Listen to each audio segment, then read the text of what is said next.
Assalamualaikum warahmatullahi wabarakatuh. Perkenalkan, nama saya Muhammad Imam Bukhari dengan NIM 112110588, kelas MA 21B02. Saya dari Universitas Pelita Bangsa, Fakultas Ekonomi dan Bisnis. Di sini saya akan menjawab sekaligus mempresentasikan ujian tengah semester genap 2001-2022 yang telah diberikan dari Bapak Purwanto, mata kuliah manajemen risiko. Baik, langsung saja ke materinya. Yang pertama ada prinsip-prinsip manajemen risiko. Manajemen risiko mempunyai banyak jenisnya, yaitu yang satu, pengelolaan risiko menciptakan dan melindungi nilai. Yang kedua, pengelolaan risiko merupakan bagian dari yang terintegrasi dengan seluruh proses bisnis internasional. Ketiga, pengelolaan risiko secara eksplisit memperhitungkan ketidakpastian. Yang keempat, pengelolaan risiko dapat memfasilitasi pengembangan berkelanjutan dari organisasi. 5. Pengelolaan risiko mempertimbangkan faktor manusia dan budaya. Dan yang keenam, pengelolaan risiko membutuhkan kustomisasi. Lanjut, di sini ada kerangka kerja manajemen risiko. Yang pertama, kepemimpinan dan komitmen. Kedua, integrasi. Ketiga, desain. 4, implementasi. Yang kelima, evaluasi. 6, perbaikan. Untuk kepemimpinan kerja manajemen risiko merupakan elemen inti dalam kerangka kerja. Kepemimpinan merupakan kemampuan yang dimiliki oleh seseorang dalam mempengaruhi orang lain dengan berlandasan pada tujuan organisasi. Sedangkan komitmen merupakan bentuk kewajiban dari seseorang dalam sebuah organisasi. Yang kedua ada integrasi. Integrasi komponen kerangka ini menjadi landasan nyata bahwa pelaksanaan pengelolaan risiko harus dalam kesatuan utuh. Oleh karenanya, penetapan tidak bisa dipisahkan dari tata kelola, tujuan, pemimpinan, dan komitmen. Yang ketiga ada desain.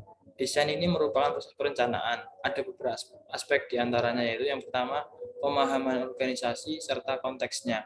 Yang kedua, pembagian peran, tanggung jawab, kewenangan, serta akuntabilitas. Ketiga, penekanan komitmen manajemen risiko dari para pemimpin. Keempat, alokasi sumber daya, komunikasi, dan konsultasi. Selanjutnya ada implementasi.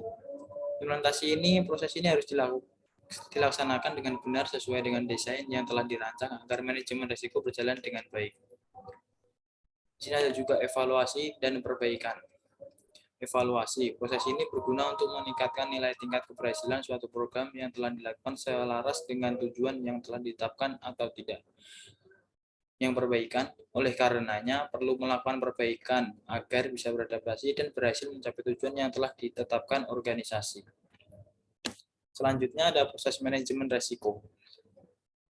Proses manajemen risiko mempunyai beberapa jenis. Yang pertama yaitu identifikasi risiko. Pada tahap ini, perusahaan melakukan tindakan berupa mengidentifikasi setiap bentuk risiko yang dialami perusahaan, termasuk bentuk-bentuk risiko yang mungkin dialaminya. Yang kedua ada mengidentifikasi bentuk-bentuk risiko. Pada tahap ini, perusahaan telah menemukan bentuk dan format risiko yang dimaksud. Bentuk risiko yang telah dijelaskan secara detail seperti ciri-ciri dan faktor.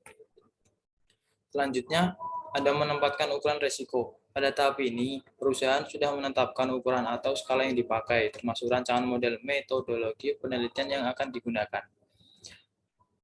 Selanjutnya, menempatkan alternatif. Pada tahap ini, perusahaan telah melakukan pengolahan data hasilnya, kemudian dijabarkan dalam bentuk kualitatif dan kuantitatif. Menganalisis setiap alternatif. Proses selanjutnya dianalisis dan dikemukakan berbagai sudut pandang serta efek yang mungkin timbul. Di sini ada penjelasan tentang risiko. Pengertian risiko menurut Suemarno adalah suatu kondisi yang timbul karena ketidakpastian dengan seluruh konsekuensi tidak menguntungkan yang mungkin terjadi.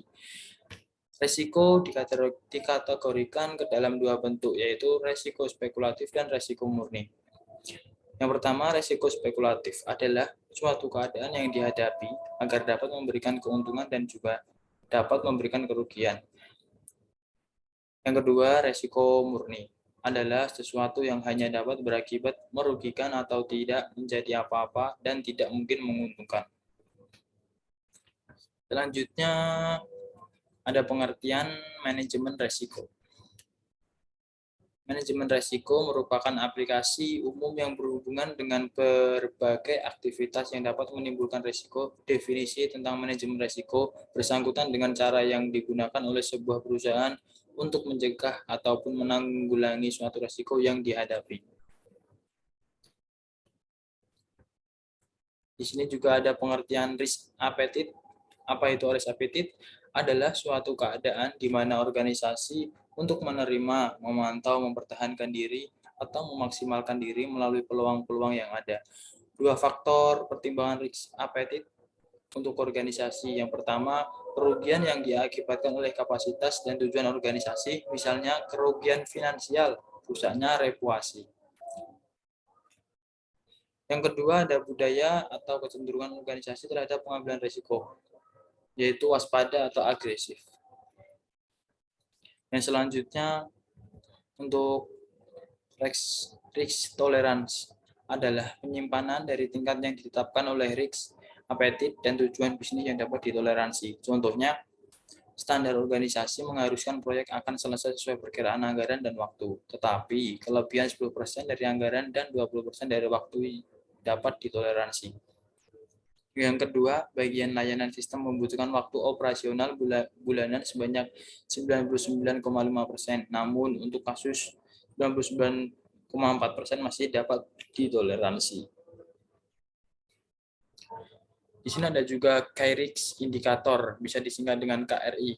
Merupakan salah satu hal penting dalam menjaga keberlangsungan organisasi. Menurut Committee of Sponsoring Organization, bisa disingkat dengan COSO, KRIX indikator atau KRI adalah ukuran yang digunakan oleh suatu organisasi sebagai indikator yang menjadi sebuah pemberitahuan dini, early warning system, apabila terjadi suatu perubahan dari risk exposures untuk beberapa aspek pada organisasi. Masih lanjutannya, KRI dapat diklarifikasikan menjadi 4 jenis kategori, yaitu yang pertama ada exposure indikator yang berhubungan dengan perubahan yang signifikan di dalam lingkungan bisnis, contoh perubahan politik, kebijakan pemerintah. Yang kedua, stress indikator berhubungan dengan adanya kenaikan yang signifikan dalam penggunaan sumber daya oleh organisasi, contoh kenaikan harga bahan baku. Yang ketiga ada kasual indikator berhubungan dengan penyebab terjadinya resiko, contoh kerusakan jaringan IT. Yang keempat, failure indikator berhubungan dengan gagalnya sistem pengendalian organisasi dan rendahnya kinerja organisasi, contoh pelanggaran atau prosedur tertentu.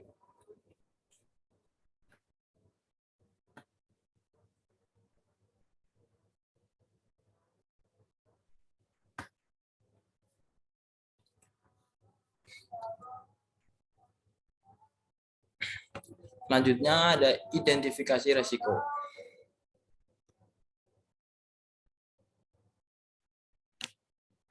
Identifikasi resiko adalah proses menemukan, mengenali, dan mencatat resiko. Dalam proses manajemen resiko, identifikasi resiko merupakan bagian yang dilakukan paling terdahulu dalam proses asesmen resiko. Tujuan dari identifikasi resiko adalah untuk mengidentifikasi hal-hal, kejadian, atau situasi yang mungkin terjadi yang dapat mempengaruhi pencapaian tujuan organisasi, termasuk penyebab dan sumber resiko.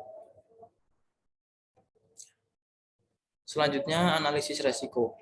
Apa itu analisis resiko? Adalah alat yang digunakan dalam proses pengambilan keputusan.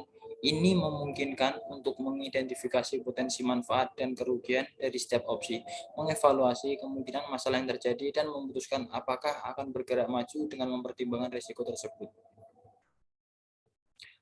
Lanjutan, tahapan dalam melakukan analisis resiko ada beberapa jenisnya, yaitu yang pertama identifikasi resikonya, yang kedua tentukan tingkat ketidakpastian, yang ketiga perkiraan dampak ketidakpastian, yang keempat lengkapi model analisis resiko, 5 analisis hasilnya, yang keenam terapkan solusinya.